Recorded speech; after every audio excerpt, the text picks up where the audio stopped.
서울중앙지법은 윤석열 대통령의 구속을 취소하면서 검찰의 수사 관행을 깨고 구속기간을 날짜가 아닌 시간으로 계산해야 한다고 봤습니다.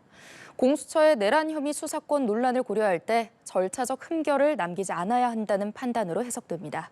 이동훈 기자입니다. 법원의 윤석열 대통령 구속 취소 결정 배경에는 향후 진행될 형사재판의 절차적 정당성, 명확성 확보에 방점이 찍혔습니다. 법원은 윤 대통령이 영장실질 심사를 받기 위해 고위공직자 범죄수사처와 서울서부지법 사이 기록이 오간 기간인 33시간 7분을 일수가 아닌 시간으로 봐야 한다는 대통령 측 주장을 받아들였습니다. 법원이 사건 기록을 접수한 날부터 반환한 날까지를 구속기간에 더하지 않는다고 규정한 형사소송법에 따라 기존 실무 관행대로 33시간을 이틀로 계산한 검찰의 주장을 기각한 겁니다. 기존 법원 및 검찰이 적용해왔던 사례와는 다른 판단을 내렸다는 것으로 이례적이라는 평가인데 향후 대법원에서 사법 절차에 상당한 변화가 생길 수도 있는 겁니다.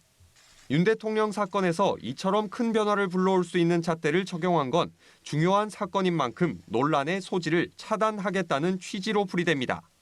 내란 혐의 수사권 문제에 대해서도 들여다볼 필요가 있다고 판단한 것 또한 비슷한 의도로 읽힙니다.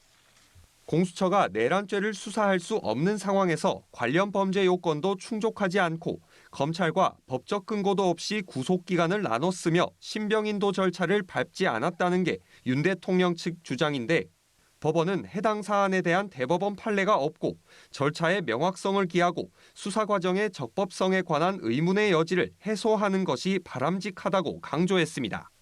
결국 법원의 구속 취소 결정은 수사권 문제 등 향후 상급심에서의 판결 파기나 재심 사유가 될 만한 여지가 있는 부분을 정리하고 가겠다는 뜻으로 풀이됩니다. 이 말은 곧 법원이 검찰과 공수처의 수사 과정에 흠결이 있다고 본 의미로도 해석돼 향후 윤 대통령 형사재판 과정에서 관련 공방이 격화할 것으로 보입니다. 연합뉴스 TV 이동훈입니다.